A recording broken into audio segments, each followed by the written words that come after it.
Welcome to టీ10. నేను మీ రేవతి. ఇవాళ మనతో మన స్టూడియోలో ఉన్నారు వడ్డెర వృత్తి సంఘం రాష్ట్ర ప్రధాన కార్యదర్శి పల్లెపు విఘ్నేష్ గారు. అన్న నమస్తే అన్న, బాగున్నారా? వడ్డెర వృత్తి సంఘం వృత్తి వాళ్ళు రాష్ట్రంలో ఎంతమంది ఉన్నారు? ఇప్పుడు తెలంగాణ రాష్ట్రంలో వడ్డెర వృత్తిదారులు జనాభా వచ్చేసి ఒక 20 లక్షల నుంచి ఒక 30 లక్షల మధ్యలో సుమారుగా ఉంటారు. ప్రభుత్వ లెక్కలు లేవు. అందుకోసంకే మనం ఇప్పుడు తెలంగాణ ప్రభుత్వం ఏర్పడిన తర్వాత కులగణన కావాలని చెప్పేసి ప్రధానంగా డిమాండ్ చేస్తూ ఉన్నాము. దాంతో పాటుగా ఇప్పుడు కులగణనలో గిట ఈ ఎవరి జనాభా ఎంత ఉండాలని చెప్పేసి, ఎంత ఉందని చెప్పేసి లెక్కలు కావాలని చెప్పేసి మనం అన్ని వృత్తి సంఘాలతో పాటు వడ్డెర వృత్తి సంఘం గిట దీని కులగణన చేయాలి. ఏ కులం ఎంత ఉంది, ఏ వృత్తిదారులు ఎంతమంది అనేది దానికోసం డిమాండ్ చేస్తున్నాం. అన్న, అసలు ఈ వడ్డెర వృత్తి చరిత్ర ఏంటి? వడ్డెర వృత్తి చరిత్ర వచ్చేసి ముఖ్యంగా చెప్పాలంటే చెరబండ రాజు కవి ముఖ్యంగా ఒక కొటేషన్ చెప్పిండు. ఏంటంటే, కొండలు పగలేసినం, బండలను పిండినం, మా నెత్తురు కంకరగా ప్రాజెక్టులను కట్టినం, శ్రమ ఎవరిదో సిరి ఎవరిదో, బంజాలను నరికినం, పొలాలను దున్నినం, మా చెమటలే కాలువలుగా పంటలు పండించినం, గంజెవరుదురు అని చెప్పేసి ఇట్లా ఈ రకమైనటువంటి చెరబండ రాజు కవి చెప్పిండు. అదే వృత్తి సంబంధించినటువంటి వడ్డెర సంబంధించినటువంటి ముఖ్యంగా భారతదేశ చరిత్రలోనే ఒక కులానికి ముఖ్యంగా ఒక రాష్ట్రం ఉందంటే అది కేవలం వడ్డెరకు సంబంధించినటువంటిది. అది ఒరిస్సా రాష్ట్రం, ఓడ్ర దేశం. అసలు అశోకుని తోటి కళింగ యుద్ధం జరిగిందంటే ఆయన బౌద్ధ మతాన్ని స్వీకరించడానికి చెలించిపోయిండు.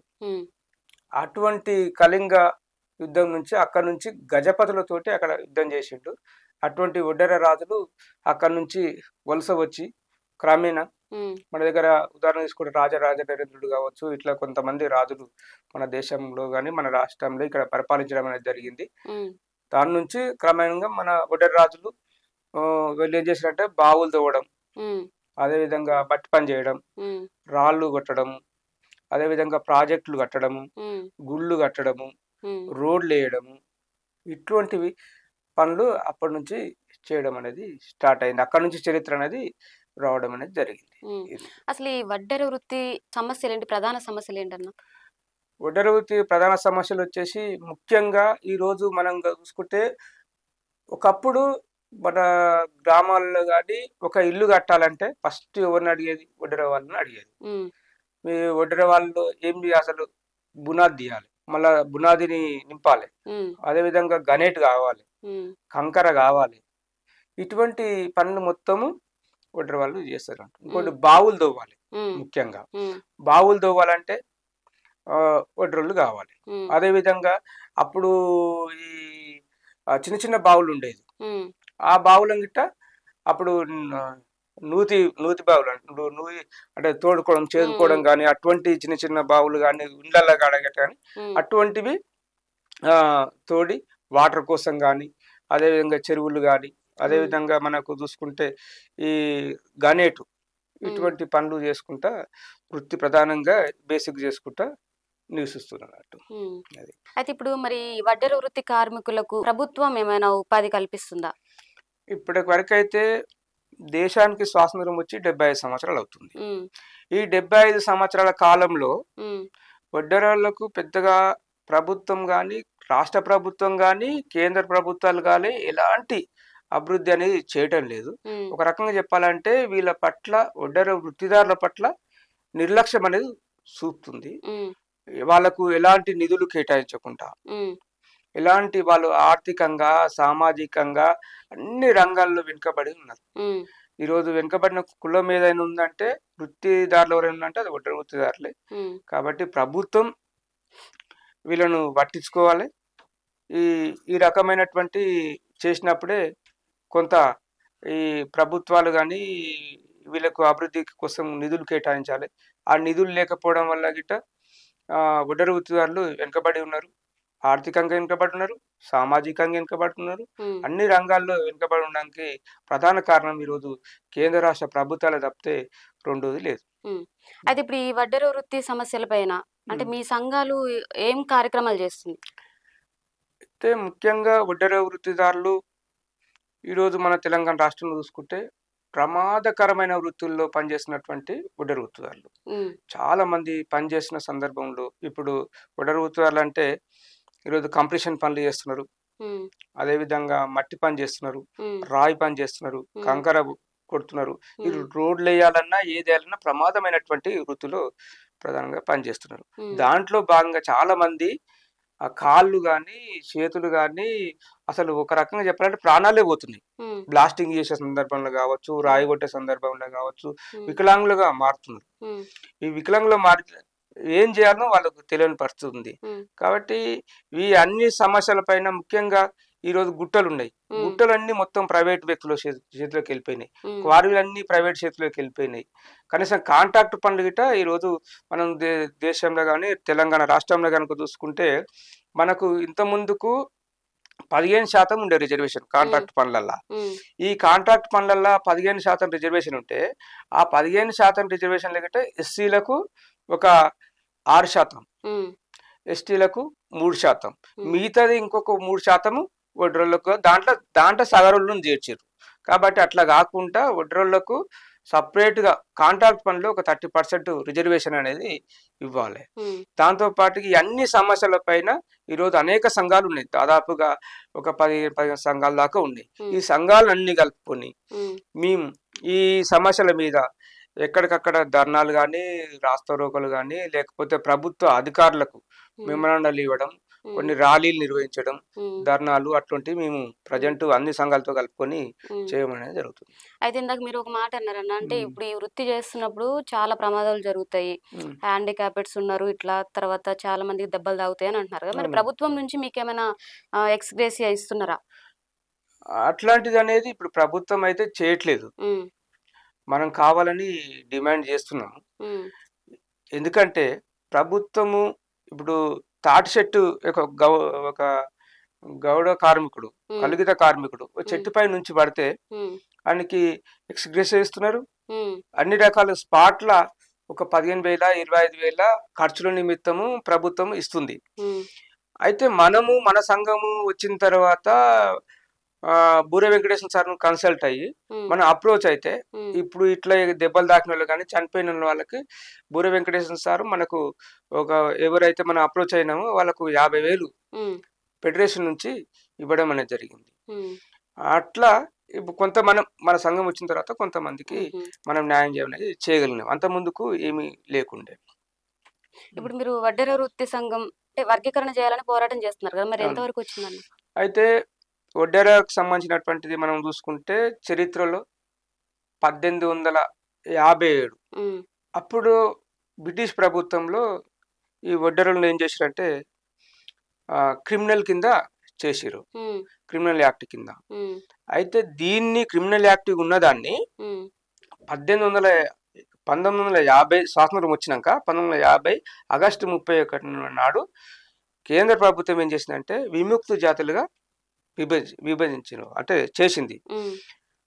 దాని తర్వాత 1975లో అనంతరామ కమిషన్ అని తీసుకొచ్చింది.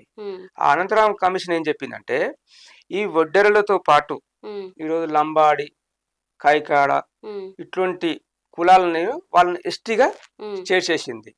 ఈ వడ్డెరలను ఏంటంటే అప్పుడు సపరేటు ప్రత్యేకమైన భాష లేదు కాబట్టి మీకు ఎస్టీ అవకాశం లేదని చెప్పేసి బీసీ నుంచి బీసీఏకి చేసింది, విముక్త జాతుల కింద చేసింది.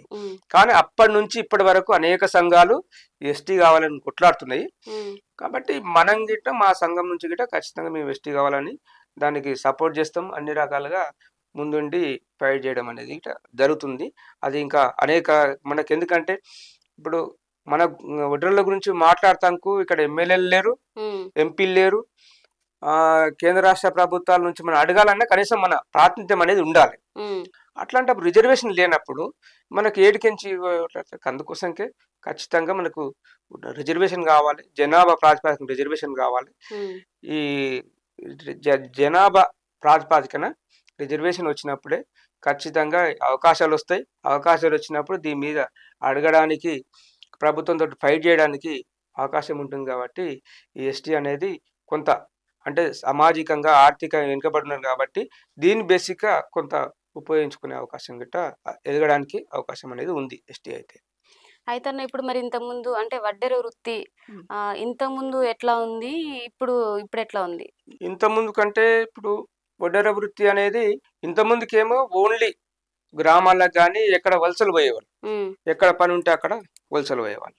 వలసలు పోయి ఇప్పుడు నేనే ఉన్నా, సపోజ్ నేను చిన్నగా ఉన్నప్పుడు మా నాన్నగారు కానీ మా అమ్మ కానీ మా అన్నలు కానీ అంతా వలసలు పోయి ఎక్కడ పని ఉంటే అక్కడ వలసలు పోయి పని చేసుకునేది.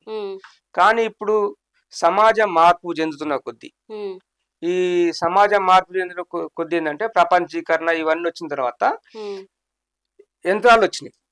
జేసీపీలు, ఇటాచీలు, కంకర మిషన్లు ఇవన్నీ వచ్చిన తర్వాత వృత్తి అనేది దెబ్బతిన్నది. ఇప్పుడు ఇంతకుముందుకు మనిషితోటే చేసేవాళ్ళు, ఇప్పుడు ఒక బావి తవ్వాలంటే ఇప్పుడు ఆ యంత్రాలు బోర్వెల్స్ వచ్చినాయి కాబట్టి అట్లా బోర్వెల్స్ వచ్చిన రావడం ఆ బావులు తోడడం అనేది తగ్గిపోయింది. తర్వాత కంకర మిషన్లు వచ్చిన తర్వాత కంకర కొట్టడం అనేది తగ్గిపోయింది.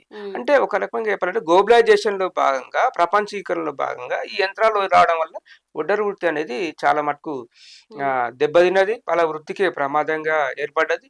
ఇప్పుడు ఏంటంటే దాదాపు తెలంగాణ రాష్ట్రంలో ఒక 10 లక్షల మంది దాకా ఈరోజు వడ్డెర వృత్తి చేసుకొని బతున్నారు. రాయి కొడుతున్నారు, గనేట్ కొడుతున్నారు, కంకర కొడుతున్నారు, ట్రాక్టర్ల పైన కంకర కొట్టి రోడ్లకు కావాల్సినటువంటి కావచ్చు బెందడి, గనేటు ఇటువంటి పనులు చేయడం అనేది జరుగుతుంది. అప్పటికి ఇప్పటికి మార్పు అనేది వచ్చింది. దాంతో పాటే కాలానుగుణంగా కొంత వేరే వృత్తుల గిట వెళ్ళడం అనేది జరుగుతుంది. వేరే వృత్తి అంటే ఇప్పుడు కొంతమంది వ్యవసాయం కానీ, కొంతమంది అట్లా కొన్ని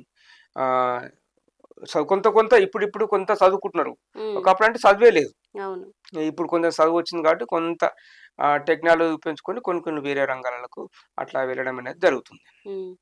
అయితే ఇప్పుడు వడ్డెర వృత్తి ఉంది కదా, దాని అభివృద్ధి కోసం మీరు ప్రభుత్వాన్ని ఏం కోరుకుంటున్నారు?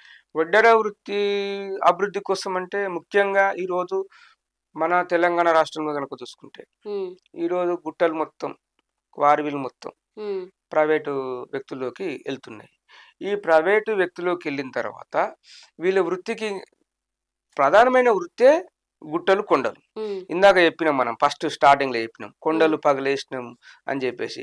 ఈరోజు భారతదేశంలో కానీ ఏ దేశం ఇప్పుడు తెలంగాణ అభివృద్ధి చెందిందంటే వడ్డెరోళ్ళు లేనిది లేదు. ఒక ఇల్లు కట్టాలంటే వడ్డెరోళ్ళు లేనిది లేదు. రోడ్డు ప్రాజెక్టులు ఈరోజు నాగార్జున సాగర్ ప్రాజెక్టు గిట్ట వడ్డెరోళ్ళ కట్టింది. శ్రీశైలం గుడి అది కట్టిన గిట్ట వడ్డెరోళ్ళే. అంటే ఇటువంటి గుళ్ళు, గోపురాలు, ప్రాజెక్టులు, కాల్వలు, చెరువులు, కుంటలు ఇటువంటి అభివృద్ధి పనులు వడ్డెర వృత్తిదారులు పెద్ద సంఖ్యలో పాల్పంచుకుంటారు. కానీ ప్రభుత్వము వీళ్ళన్నిటిని ఏం చేస్తుంది, కుదిస్తుంది, వీళ్ళకు అభివృద్ధి అనేది చేయట్లేదు. కాబట్టి వీటన్నిటికీ అభివృద్ధి అనేది చేయాలి. ఈ రాష్ట్రంలో దాదాపు ఒక 4,000 సొసైటీలు ఉన్నాయి. ఈ 4,000 సొసైటీలకి ఏంటంటే ఫెడరేషన్ ఏర్పాటు చేసిర్రు. ఈ ఫెడరేషన్ ఏర్పాటు చేసిర్రు తప్పితే ఇది 2005 రాజశేఖర రెడ్డి ఉన్నప్పుడు ఫెడరేషన్ ఏర్పాటు చేసిర్రు. దానికి కనీసం ఒక చైర్మన్ లేడు, ఒక పాలక మండలి లేదు, దానికి నిధులు లేవు, ఏం లేవు. ఏది లేకుండా ఇలా వడ్డెరోళ్ళ అభివృద్ధి కావాలంటే ఏడికించి అవుతారు. కాబట్టి వడ్డెరోళ్ళ అభివృద్ధి కోసం దాదాపుగా ఒక 3,000 కోట్లు కేటాయించి ఈ నిధులను వాళ్ళకి కావాల్సినటువంటి, ఇప్పుడు లేటెస్ట్ టెక్నాలజీ వచ్చింది, ఆధునిక యంత్రాలు వచ్చినాయి రాయి కొట్టుకోవడానికి. అటువంటి ఆధునిక యంత్రాలు ఇవ్వాలి. దాంతో పాటుగా వీళ్ళకు లోన్లు, రుణాలు ఇవ్వాలి అభివృద్ధి కోవడం కోసం. రుణాలు ఇచ్చినప్పుడే ఖచ్చితంగా ఇది ఇవ్వాలి. దాంతోపాటు కాంట్రాక్ట్ పనులలో గిట్ట ఒక 30% రిజర్వేషన్ ఇవ్వాలి. అది గిట్ట ఏంటంటే కాంట్రాక్ట్ పనులలో గిట్ట 30% అంటే 5 కోట్ల వరకు ఎలాంటి ఈఎండి లేకుండా కాంట్రాక్ట్ పనులు అనేది వడ్డెరోళ్ళకి ఇవ్వాలి. ఈరోజు జేసీబీలు కానీ, ఈటాచీలు కానీ, కాంప్రెషన్లు పనులు కానీ ఇటువంటి పనులు చేసుకుంటూ వీళ్ళు వాళ్ళ అభివృద్ధి కోసం ప్రభుత్వం వీళ్ళకు ఇవ్వాలని చెప్పేసి మన వడ్డెర ఉత్పత్తి సంఘం నుంచి డిమాండ్ చేస్తున్నాం ప్రభుత్వం. అన్న అయితే ఇప్పుడు మీ భవిష్యత్ కార్యాచరణ ఏంటన్నా? భవిష్యత్తు కార్యాచరణ అంటే ఇప్పుడు అన్ని సంఘాలు దాదాపు ఒక 10-15 సంఘాలు ఉన్నాయి ఈరోజు వడ్డెరోళ్ళ గురించి పనిచేసే సంఘాలు. ముఖ్యంగా ఈ సంఘాలన్నిటిని కలుపుకొని ఒక ఉమ్మడి కార్యాచరణ ఏదంటే వడ్డెర సమస్యల మీద, వడ్డెర ఉత్పత్తుల సమస్యల పైన ఒక ఉమ్మడి కార్యాచరణ తీసుకొని కలిసి వచ్చే అన్ని సంఘాలతోటి పెద్ద ఎత్తున కార్యక్రమాలు చేసి మా హక్కులు మేము సాధించుకుంటాం. మా హక్కులు సాధించుకునే వరకు ఈ పోరాటాలు అనేది చేస్తూనే ఉంటాం. ఈ పోరాటం అనేది ఆగదు. కాబట్టి కారల్ మార్క్స్ ఒక మాట చెప్పిండు. ఏం చెప్పిండు? పోరాడితే పోయేది ఏం లేదు, బానిస సంఖ్యలు తప్ప అని చెప్పేసి. కాబట్టి మన సమస్యలు పరిష్కారం కావాలంటే పోరాటం ఒకటే ఆయుధం. ఈ ఆయుధాన్ని ఉపయోగించుకొని మనం పోరాటం చేయాలి. భవిష్యత్తులో ఈ పెద్ద ఎత్తున పోరాటం చేయడానికి మా సంఘం ముందుండి పనిచేస్తా అని చెప్పేసి తెలియజేసుకుంటాం. ఓకే అన్న, థ్యాంక్ యూ. వృత్తిదారుల దాని గురించి చాలా మంచి చెప్పారు. చూసారు కదా విఘ్నేష్ అన్న ఏమంటున్నారు అని అంటే ప్రతి ఒక్కటి అంటే బావి తవ్వడం దగ్గర నుంచి బావి తవ్వడం, కాలువలు గుళ్ళు అవన్నీ కూడా ప్రతి ఒక్క దగ్గర కూడా మేము దగ్గరుండి మేము చేస్తున్నాం. కానీ మమ్మల్ని ప్రభుత్వం గుర్తించట్లేదని అంటున్నారు. దానికోసం మేము ఎంతైనా పోరాడతామని చెప్తున్నారు. వాళ్ళని వడ్డెర వృత్తిదారుల కార్మికులను గుర్తించి ప్రభుత్వం గుర్తించి వాళ్ళని కూడా గుర్తించి ప్రభుత్వం వాళ్ళకి సహాయం చేయాలని నేను మా T10 తరపు నుంచి నేను కోరుకుంటున్నాను. ఇది ఇవాల్టి ఇంటర్వ్యూ. నెక్స్ట్ ఇంటర్వ్యూతో మళ్ళీ కలుద్దాం. నమస్తే.